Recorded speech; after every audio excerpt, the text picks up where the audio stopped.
연말을 앞두고 이명박 전 대통령의 사면과 김경수 전 지사의 사면이 거론되고 있습니다. 이 전 대통령은 뇌물수수와 횡령 등의 혐의로 징역 17년, 벌금 130억, 추징금 57억 8천여만 원을 선고받았습니다. 수감된 지 고작 1년 7개월이 지났고 그마저도 올해 6월 28일부터 6개월째 형 집행 정지 상태입니다. 교도소에서 복역 중인 것이 아니라 강남구 논현동 자택 본인의 편안한 침대에서 자고 따뜻한 밥을 먹어가며 지내는 것으로 알고 있습니다. 그런데 이젠 그마저도 사면을 시키겠다고 합니다.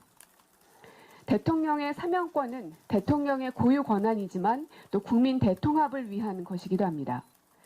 15년 형기가 남은 이명박 전 대통령의 편안한 노후를 위해서 이제 만기 출소 넉 달이 남은 김경수 전 지사의 복권 없는 사면을 단행하는 것은 면피성 구색 맞추기에 불과합니다. 윤석열 대통령의 정무적 판단을 기대하겠습니다. 윤 대통령은 포퓰리즘이 건보 근간을 해친다며 문케어 폐기를 공식화했습니다. 문케어는 보장성 확대 정책으로 극소수 특권층을 위한 것이 아니라 다수 국민들을 위한 정책입니다.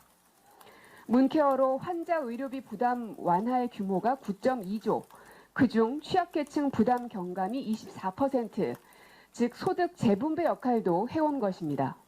또한 항암제 등 중증 약제비 부담이 18.3% 경감됐고 여성 난임 시술에 대한 건보 확대로 5,139억 원의 의료비 경감도 있었습니다.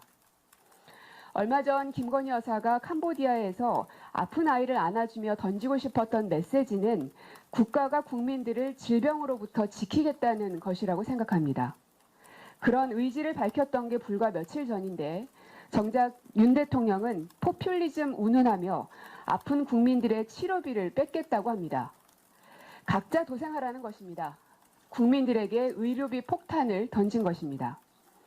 한국의 건보 보장성은 OECD 국가 중 최하위 수준입니다.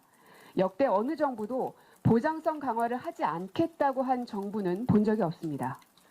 아픈 국민들의 치료비는 깎고 노동시간은 늘리고 언론은 탄압하고 국민들의 죽음 앞에선 책임 회피하기에 급급하고 윤석열 대통령의 국민은 도대체 누구입니까?